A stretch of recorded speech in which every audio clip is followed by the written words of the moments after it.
Hello, and welcome to the show. You know, every now and then, a game comes along that just doesn't age. And somehow, Red Dead Redemption from 2010 still rides tall in the saddle, even after all these years.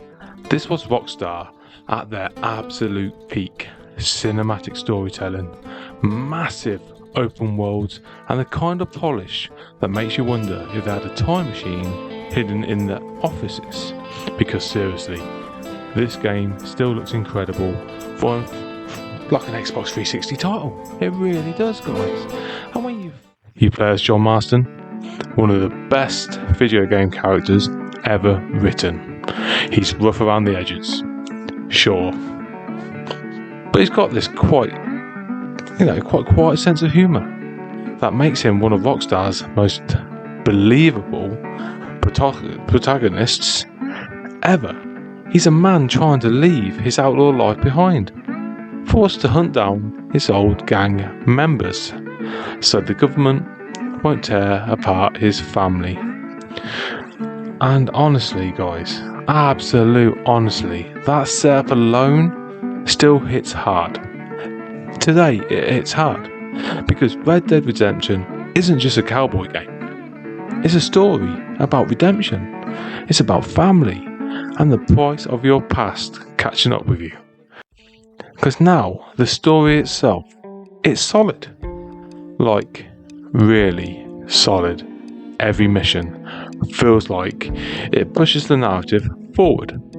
It's entertaining from start to finish, and even the quieter moments have some sort of meaning. And by quieter moments, I mean lots of riding. Because there's a lot of travelling between towns. And when I say a lot, I mean a lot. And this is where the game shows its age, but only a little bit. Because the world itself is huge, but it's also mostly desert, which is a Wild West game, so most of the time you'll be staring at a lot of sand, cacti, and some tumbleweeds.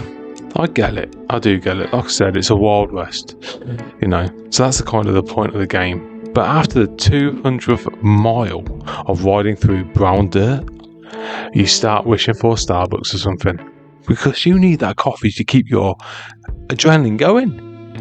Still, I can't deny the atmosphere. The sunsets are absolutely stunning. The way the light hits the plains, the glow over the horizon, and at night, that sky looks amazing. I swear, even in 2025, there are open world games that don't look this good. Let's talk about the gameplay, because this is where Red Dead Redemption really does shine. The shooting, fantastic. The auto aim system basically makes you feel like Clint Eastwood on caffeine, hence a Starbucks. You just flick that stick, lock on, and bang! One shot, headshot. It's satisfying, clean, and makes gunfights feel smooth and cinematic. The horse riding. The horse riding though. It can be a little bit tricky, but I had some stick drift on my control pad, so my poor horse was basically drunk for half the playthrough. But that's not the game's fault, that's my control pad. But well, let me tell you, when it works properly, it feels great. The horse moves almost realistic, and galloping across the plains does feel amazing, until you try to call your horse with that whistle. Because wow, that whistle system. Sometimes your horse comes running like a loyal companion. You know what I'm on about. If you played the game, you do know what I'm on about. But other times, it's like, nah, you're on your own, partner. You can whistle 5 times in a row, and I did on my game playthrough. And the horse will just stare at you from a cliff 200 meters away like, yeah, good luck with the wolves, mate. Still, there's something immersive about that unpredictability. It makes the world just feel a bit more alive, which you need, because there's a lot of it. And speaking of alive, the NPCs in this game, Well, there could have been just a little bit more of them. You get a few bandits, a few townsfolk, and the occasional drunk wandering around Armadillo, fooling about. But the world sometimes feels a little bit empty. Not in a bad way, it just reflects that sense of isolation in the Wild West. Still, a few more signs of life here and there would have made travelling a bit less repetitive, because it does get a bit boring. But that said, there is wildlife that makes up for it. Hunting in this game is actually fantastic.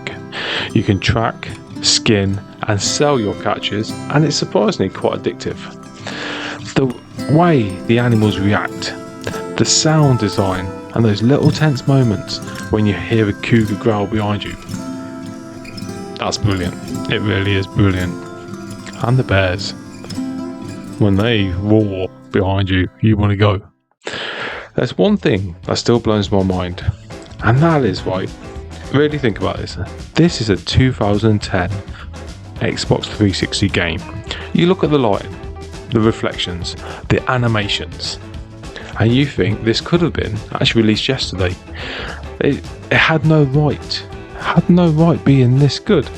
The attention to detail is just unreal. For example, right, John walks through snow and mud. He's leaving footstep trails that slowly fade. And there's games that do that now, but there wasn't then. When storms roll in, NPCs actually run for cover. Watch them. These were small touches that most games back then didn't even bother with. And I can't think of one that actually did. But here's a bit of trivia for you. Just out of top of my head here, yeah? Did you know Rockstar built the Red Dead engine from scratch for this game? They spent over 5 years developing it, creating dynamic weather, day-night cycles, and AI systems that influence random events in the world. Some of the tech in the game actually laid the foundation for Grand Theft Auto 5 later on. It was a groundbreaking game. And another fun fact, you like this one I think, the voice actor for John Marston, Rob Whitehoff, I think, actually he left Hollywood after recording this game. He moved back to home to Indiana and started a normal job, because he didn't in any way expect the role to be such a big deal. But luckily for the fans, he did come back years later to do Red Dead Redemption 2. And that is absolutely awesome. What a commitment that is. And what a great studio Rockstar is for doing that. As he wasn't in the main character in that game. But now let's talk about some of the other characters, because this game nails them. First off, right, let's just start with John Marston just for a moment. He's an absolute legend. Tough guy with a soft heart. He's constantly torn between doing the right thing and surviving in a cruel world. His wife Abigail, though, yeah, she annoyed me a bit. She did. But enough about her. Let's talk about Uncle. Fucking poor Uncle. John gives that man so much grief. I get it, he's lazy, but come on, he's just trying to live his best life. With a little bit he has, but the banter between them is genuinely quite funny. So it does make Beach's Hope feel like a real home, which adds that little bit of entertainment to the game that you want. The story pacing, right, in the game is perfect for most of the game. Mexico drags a little, let's be honest, it does, but the missions are still fun. Every one of them feels handcrafted, and even the tough ones have personality, and that's what makes this game special. It's not just the big story beats, it's the quiet moments that are in between. And you go and watch my gameplay and you will see all this. I've got 18 hours? Now, I do have to mention the ending, but don't worry, there's only going to be light spoilers, okay? Because if you haven't played the game, I really want you to, and if you don't want to play it, come and watch my walkthrough so you can see what I'm on about. But when that final sequence played out, it's bloody emotional. It hits hard, even if you know it's coming. The way it's handled is cinematic perfection. I won't spoil everything, but let's just say I got a little bit emotional when I finished. And yes, the character you play as after the ending, I didn't really enjoy that much. I get why Rockstar did it, and it ties up the story nicely, but it didn't have the same impact for me as playing John. Still, that last mission, that final moment of revenge, it was satisfying. You closed the book on John's story in the most fitting way possible. And let's speak of the fitting way. This game connects to Red Dead Redemption 2, yeah? It's almost perfect. The only thing is, Red Dead Redemption 2 is a prequel, as you know, right? Everything does line up beautiful. You see John's flaws, his relationships, and how everything led to where he ends up in the game, right? That was beautiful. Now what I'm talking about is, this is where the shame is, Arthur Morgan wasn't mentioned here. And I know this game came out way before Arthur even existed as a character. But after playing Red Dead Redemption 2, where you get that connection, you can't help but imagine him riding alongside John again. And I know, I don't want to spoil that, I know what happened to Arthur, but still, imagine that being spoken about in this game. Another bit of trivia, the map from Red Dead Redemption 2 is actually in this game, just on a much smaller scale. Most of New Austin is here, but some towns and landmarks were removed or shrunk down. They weren't removed, but they were added in then for RDR2. Rockstar basically built the Red Dead Redemption 1 map first, then expanded it massively for Red Dead Redemption 2, which is kind of wild when you think about it, innit? But if you go around Red Dead Redemption 1, you do see a lot of a smaller scale of Red Dead Redemption 2. Overall, Red Dead Redemption is one of those rare games that still holds up beautifully. It's emotional, it's entertaining, and visually, it's impressive, even now. I was surprised because I hadn't played it since 2010. Sure, there's a lot of dead space in the world, and the horse whistle might make you want to throw your controller across the room, or the stick drift. But when the story hits, guys, it hits. And for me, that's what makes this game absolutely timeless. It is so timeless. This isn't just a game about cowboys. It's a story. It's a story about redemption. It's a story about sacrifice, and it's a story about trying to do right in a world that doesn't care. And this day and age, where we're living at the moment, that's what we need. Even after all these years, Red Dead Redemption remains one of the best stories Rockstar has ever told. It is phenomenal. It's a phenomenal story. So let me tell you, if you've never played this game before, do yourself a favour.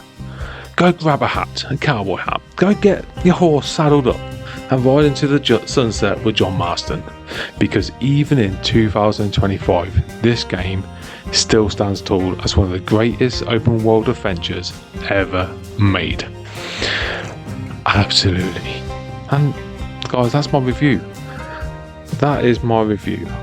I want to just tell you that I'll give this game a 9 out of 10.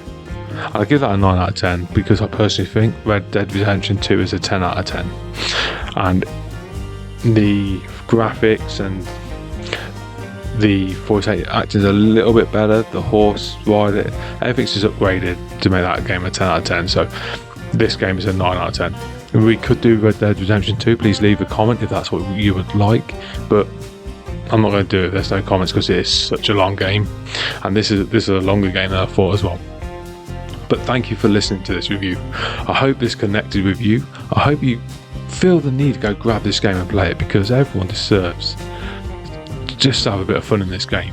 And it's 15 years old.